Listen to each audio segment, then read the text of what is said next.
Ethereum coin 4700 पे इस वक्त चल रहा है और क्या हमें मार्केट से एग्जिट लेना चाहिए या एंट्री बनाए रखनी चाहिए या न्यू एंट्री लेनी चाहिए। अभी मैं आप लोगों को एक थोड़ा सा एनालिसिस शेयर करूंगा जिससे आप लोगों को आइडिया हो जाएगा कि अभी हमें नेक्स्ट क्या करना है। सबसे पहली चीज़ ये कि इथीरियम के अंदर हमें ऑलरेडी बहुत ह्यूज पंप दिख चुका है, no doubt all time high के बहुत करीब है, रिजेक्शन के चांसेस ज़्यादातर लोगों को नजर आ रहे हैं। लेकिन मैं यही बोलूंगा कि अगर आप लोगों ने एंट्री रखनी भी है तो 25% आपका स्टिल इथीरियम के अंदर अभी भी लगा होना चाहिए। क्यों? क्योंकि अगर इसने ऑल टाइम हाई को ब्रेक किया तो ये एक ह्यूज पंप ले सकता है। और उसके बाद क्या होगा? उसके बाद आप लोगों को ऑल्ट्स के अंदर एक तबाही किस्म का पंप भी दिख सकता है। लेकिन एक चीज़ नेगेटिव साइड आपने अपने माइंड में रखनी है कि यही एक्सपेक्टेशन हर बंदे ने पहले भी रखी थी और हर बंदे ने कहा था कि इथीरियम हमें पहले भी 4000 पे आते हुए दिखा है और उसके बाद ऑल्ट्स के अंदर पैसा नहीं आया था, ऑल्ट्स के अंदर बहुत गंदे गंदे डंप आए थे और उसके बाद ऑल्ट्स ने अपने न्यू ऑल टाइम लो बनाए थे। लेकिन अभी हम क्या कर सकते हैं, क्या देख सकते हैं? हमें एक चीज़ तो क्लियर दिख रही है कि इथीरियम के अंदर पैसा आ रहा है और इथीरियम 4300 4200 और इस तरह गैप्स नीचे बहुत ज़्यादा इथीरियम से बनाए हुए हैं जो इथीरियम ने फिल नहीं किए। तो इथीरियम क्या वो गैप्स फिल करेगा? वो जरूर करेगा। लेकिन आप लोग क्या कर सकते हो? देखो 4700 पे जिन्होंने ऑलरेडी बाइंग नीचे की हुई है बहुत जबरदस्त प्रॉफिट चल रहा है। सिर्फ 25% आपका इथीरियम के अंदर लगा होना चाहिए, बाकी आपके दोबारा लिमिट ऑर्डर्स नीचे लगे होने चाहिए जिसपे आप लोग दोबारा बाय करके इथीरियम के अंदर अपनी बाइंग को स्ट्रॉन्ग करें। और सेम आपको सोलाना के अंदर भी यही करना है। सोलाना कॉइन कहाँ चल रहा है और क्या सोलाना अभी 200 प्लस जो अपना इसका प्रीवियस 200 के आसपास है उसको तो उसने ब्रेक कर दिया है, क्या इससे ऊपर जाएगा? सोलाना भी जा सकता है। क्यों? आप लोग नोट करो, इथीरियम और इथीरियम चेन दो चीज़ें मैं आप लोगों को बता रहा हूँ, बहुत इंपॉर्टेंट वीडियो है। इसके अंदर मैं आपको लोगों को लेवल्स भी बताऊंगा कि कहाँ तक ऑल्ट्स जो हैं वो मिड टर्म तक जा सकते हैं और कहाँ लो टर्म तक जा सकते हैं और कहाँ लॉन्ग टर्म तक जा सकते हैं। मैं आप लोगों को तीनों टाइम फ्रेम्स के अंदर के तरीके से बताऊंगा कि हमें अपनी होल्डिंग्स को बरकरार रखना है या कब तक करना है, क्या क्या करना है। तो वीडियो बहुत इंपॉर्टेंट है, एंड तक सुनो, इंशाल्लाह आप लोगों को इससे ज़रूर फायदा होगा।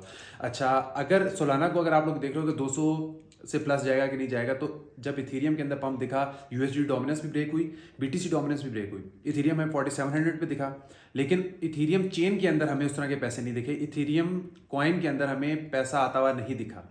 इथीरियम कॉइन्स जो मतलब इथीरियम के अलावा उसके जो बाकी ऑल्ट्स कॉइन है जैसे कि ओपी आर्बिट्रम वगैरह, उसके अंदर हमें वो वाला पंप अभी तक नहीं दिखा। लेकिन सोलाना कॉइन के अंदर आप लोग नोट करो, सोलाना चेन और सोलाना दोनों के अंदर पंप आया है। अच्छे कॉइन्स जैसे कि फिदा कॉइन, ये सारे वैसे अच्छे कॉइन्स नहीं हैं लेकिन सोलाना चेन के कॉइन्स हैं, तो सोलाना से इस पे इफेक्ट आएगा। और जब इस इफेक्ट के अंदर आप लोगों को मार्केट रोटेशन नजर आएगी तो आपको एक मीम सेक्टर के अंदर सोलाना के दो कॉइन्स हैं जैसे कि बोंक और विफ। बोंक विफ से भी ऊपर लेवल का कॉइन है, लेकिन आप लोग बहुत थोड़ी अमाउंट से इसके अंदर एंट्री लोगे तब जब आप लोगों को एक करेक्शन नजर आएगी। अभी हमें करेक्शन नजर नहीं आ रही, करेक्शन के बगैर मार्केट कहाँ से कहाँ तक आई है, तो हमें एक मार्केट के अंदर करेक्शन की ज़रूरत है। लेकिन हम मार्केट की रैली को मिस नहीं करना चाहते, इसलिए 25% के करीब हमारी अमाउंट मार्केट में लगी होनी चाहिए। यूएसडीटी डोमिनेंस और बीटीसी डोमिनेंस के दो लेवल्स अभी मैं आप लोगों को बताऊंगा जिसको देखते हुए आप लोग ये आइडिया लगा सकते हो कि अभी हमें मार्केट के अंदर एग्जिट कब लेना है और एंट्री कब रखनी है। 4.25% यूएसडी डोमिनेंस, 4.25% से ऊपर की क्लोजिंग जब हमें देगी तब हम लोग मिड टर्म प्लेस में एग्जिट लेंगे या फिर हम एंट्रीज को रोक देंगे। दूसरी चीज़, हमें कब तक एंट्रीज को बरकरार रखना है। अगर आप लोगों को 4.2 से लेके 4.25 के अंदर अंदर यूएसडी डोमिनेंस दिखी तो आप लोग अपने ऑर्ड्स के अंदर डीसीए करोगे। अगर 4.25% से ऊपर की क्लोजिंग मिली तो आप लोग अपने ऑल्ट से एग्जिट लोगे। क्यों? क्योंकि करेक्शन आनी है, करेक्शन आ सकती है। तो आप लोग 25% तो मार्केट में लगा के रखो, लेकिन एज अ बैकअप अमाउंट रखो कि जब हमें डिप्स नजर आए तो हम लोग बाइंग तैयार करें अपनी। और दूसरी चीज़ बीटीसी डोमिनेंस, बीटीसी डोमिनेंस 60% से लेके 55% तक जाएगी। मेरे ख्याल से तो 50% तक भी जाएगी, लेकिन 60% से लेके 55% तक आप लोग अपनी होल्डिंग को बरकरार रख सकते हो यूएसडीटी डोमिनेंस को देखते हुए। बीटीसी डोमिनेंस 61% से ऊपर की क्लोजिंग देगी तो आप लोगों को ऑटोमेटिकली यूएसडी डोमिनेंस भी ऊपर ही क्लोज होते हुए दिखेगी। तो बीटीसी की डोमिनेंस इस वक्त बहुत मैटर करती है, बीटीसी को कोई कंसिडर ही नहीं कर रहा है इस वक्त। जब बहुत ज्यादा हाइप एक तरह से इस वक्त बनी हुई है ना, ग्रीड इंडेक्स बहुत ऊपर जा रहा है, ज्यादातर कॉइन्स ओवरबॉट जोन में चल रहे हैं, तो हमें इन कॉइन्स के अंदर बड़ी अमाउंट से रिस्क लेना बहुत खतरनाक साबित हो सकता है। लेकिन ये नहीं कह रहा मैं शॉर्ट करो, फ्यूचर्स तो वैसे ही हराम है, फ्यूचर्स ना करो, लेकिन कहने का मतलब ये है कि अपने अमाउंट को सेफ रखो। इस वक्त अगर आपको कोई बोलता ना यार यहाँ से मार्केट रुके बगैर जाएगी और ये वो, या कोई ये बोलता है कि यहाँ से नीचे जाएगी, हर बंदा ब्लफ मार रहा है। कोई ऐसा चक्कर नहीं है। मैं आप लोगों को सेफेस्ट तरीका बता रहा हूँ। 25% आपकी अमाउंट लगी होनी चाहिए, 75% बैकअप में होनी चाहिए। और मैंने आप लोगों को एक कॉइन दिया एडा, मैं सिर्फ ऑल्ट से कंपेयर कर रहा हूँ उसको, कि मैंने आप लोगों को एक कॉइन दिया एडा इस वक्त ऑलमोस्ट 10-20% के अंदर ही परसेंटेज होगी उसकी प्रॉफिट की, लेकिन मैंने उसके 3 जोन्स मेंशन किए थे और वो 3 जोन्स के अंदर आप लोग लिमिट ऑर्डर लगा के रखो। इन केस 4 आर्क पे कोई 2 बड़ी कैंडल्स भी आई ना, तो आप लोगों को ऑल्ट्स के अंदर एकदम से छोटा सा क्रैश दिख सकता है। ऑल्ट्स हमें कहाँ से वापस रिकवर होते हुए दिखेंगे, तब जब हमें एक प्रॉपर जोन नजर आ जाएगा, तब हम डिसाइड करेंगे कि अब हमें कहाँ से एंट्री लेनी है। और बीटीसी की अगर हम बात करें, जो कि कोई भी नहीं कर रहा, वो ये है कि बीटीसी ऑल टाइम हाई बना सकता है दोबारा, लेकिन बीटीसी से हमें कोई कंसर्न नहीं है। बीटीसी बाय की उसमें नहीं है कि हम यहाँ से स्पॉट के अंदर बाइंग्स बनाए। बीटीसी जिन्होंने long term, mid term, short term जिन्होंने ही बाय करना है, उसके लिए अभी बीटीसी बाय के लिए नहीं है। ऑल्ट्स के अंदर रिस्क लेना है तो लो। और जो कॉइन्स मैंने बताए हैं, और मैं भी एक और कॉइन शेयर करूंगा, वो कॉइन इंशाल्लाह जो मुझे उम्मीद है वो बाकी कॉइन से बहुत जल्दी 2x भी दे सकता है हमें।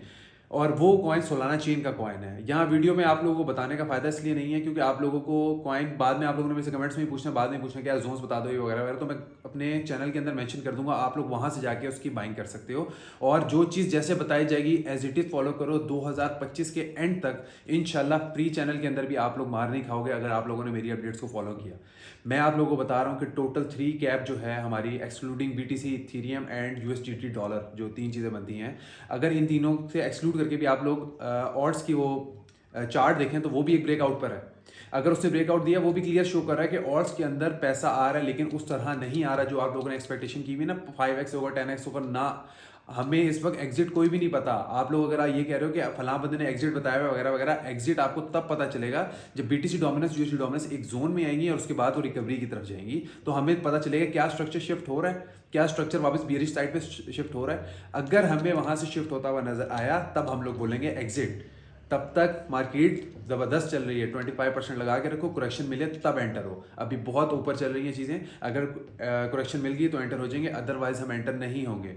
बाकी कोई भी सवाल होगा मेरे से कमेंट्स में पूछो। अगर मेरे चैनल प्री चैनल के अंदर आप लोगों अपडेट्स नहीं मिली तो उसके अंदर एक बेल आइकन बना होगा, उस पर टच करो तो अनम्यूट करो, वहाँ से वो म्यूट हुआ होता है बाय डिफॉल्ट, तो आप लोगों ने उसको अनम्यूट करना ताकि आप लोगों को सारी अपडेट्स टाइमली मिलें, कोई भी चीज़ आप लोगों से मिस ना हो। और मैंने इंस्टाग्राम पे भी चैनल इसीलिए बनाया है ताकि आप लोगों को अपडेट्स टाइमली मिलती रहें और आप लोग कोई भी अपडेट मिस ना करो। कोई भी सवाल हो मेरे से कमेंट्स में पूछो, मैं इंशाल्लाह आप लोगों को डिटेल में गाइड करूँगा। Thank you.